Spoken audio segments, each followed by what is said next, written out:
ভাই আমি আর সারাদিন ধরে কিচ্ছু খাই নাই, আমার কাছে কোনো টাকা পয়সা নেই, দয়া করে আমাকে কিছু খেতে দিবেন। আমি এই ক্ষুধার কষ্ট আর সহ্য করতে পারছি না। আরে ভাই, আমিও তো এখানে একজন মেহমানের জন্যই অপেক্ষা করছিলাম। আমি প্রতিদিন দুপুরে একজন মেহমান নিয়ে খেতে বসি।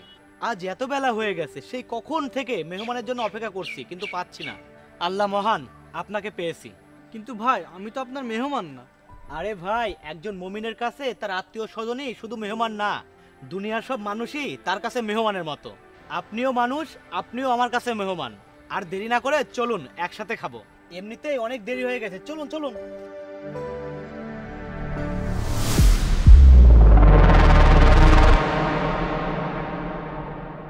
ভাইয়া, এটা তুমি কাকে খাওয়াতে এনেছো? সে তো খাওয়ার আগে বিসমিল্লাহ বললো না, আল্লাহর নাম না নিয়েই খেতে শুরু করলো। আরে ভাই, বুঝলাম তোমার খুব ক্ষুধা লেগেছে, তাই বলে খাবার শুরু করার আগে বিসমিল্লাহ বলবে না? আল্লাহর নাম নিয়ে খাবে না? আল্লাহর নাম নিয়ে খাবার শুরু করো। আল্লাহকে আমি কেন তার নাম নিয়ে খাবো? আমি তো তাকে বিশ্বাস করি না, আল্লাহ বলতে কিচ্ছু নেই। ভাইয়া, এই ব্যক্তি একজন নাস্তিক, সে আল্লাহকে স্বীকার করে না। এই বেটা নাস্তিক, ওঠ ওঠ বলছি। তুই তো একটা বেঈমান। তোকে যে আল্লাহ সৃষ্টি করেছে তুই সেই আল্লাহকে চিনিস না, তাকে স্বীকারই করিস না। তোকে আমি খেতেই দেবো না। যা, বের হ, বের হ আমার বাড়ি থেকে, বের হ।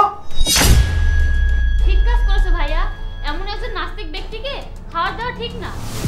এমন একজন খারাপ লোক খাবার দিয়ে আবার মুখ থেকে খাবার কেড়ে নিল। তুহিন, এদিকে আয়। হ্যাঁ ভাইয়া, তুমি আমাকে ডেকেছো? একটু আগে তুই একজন মেহমানকে বাসায় এনে খাবার খেতে দিয়ে তার মুখ থেকে খাবার কেড়ে নিয়ে বাসা থেকে বের করে দিবি, কিন্তু কেন? ভাইয়া, সে একজন নাস্তিক। যে আল্লাহ তাকে সৃষ্টি করেছে সে তাকে বিশ্বাস করে না, তাকে স্বীকার করে না। তাহলে আমি একজন মুমিন হয়ে তাকে কেন খাবার দিব?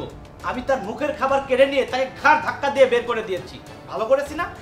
তুহিন, সে আল্লাহকে বিশ্বাস করে না বলে তুই তাকে একবেলা খাবার খাওয়াতে পারলি না, কিন্তু যে আল্লাহকে সে বিশ্বাস করে না সেই আল্লাহ কিন্তু বছরের পর বছর ধরে তাকে খাওয়াচ্ছে।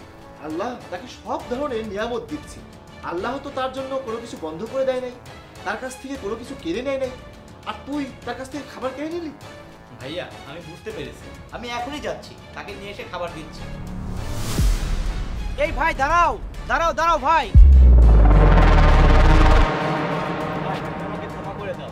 আমি তোমাকে অনেক কষ্ট দিয়েছি, তুমি আমার সাথে চলো, তুমি খাবারটা শেষ করবে। ভাই, একটু আগে তো আপনি আমার মুখের খাবার কেড়ে নিয়ে তাড়িয়ে দিলেন, তাহলে আবার কেন আমাকে ডেকে এনে খেতে দিলেন? ভাই, ব্যাপারটা হলো তুমি আল্লাহকে বিশ্বাস করো না বলে আমি তোমাকে এক বেলা খাবার দিতে চাইনি, অথচ আমার আল্লাহ তোমাকে বছরের পর বছর ধরে খাওয়াচ্ছে। তুমি আল্লাহকে মানো না, তারপরও আল্লাহ তার কোনো নিয়ামত তোমার থেকে কেড়ে নেয় নাই, তোমার অক্সিজেন বন্ধ করে দেয় নাই, তাহলে আমি কেন তোমার এক বেলা খাওয়া দিতে পারবো না? ভাই, আমি আমার ভুল বুঝতে পেরেছি। যে আল্লাহ আমাকে সৃষ্টি করে এত কিছু দিচ্ছে আর আমি তাকে বিশ্বাস করি না। ভাই, আমি সেই আল্লাহর উপর ঈমান আনতে চাই। তুমি সত্যি বলছো?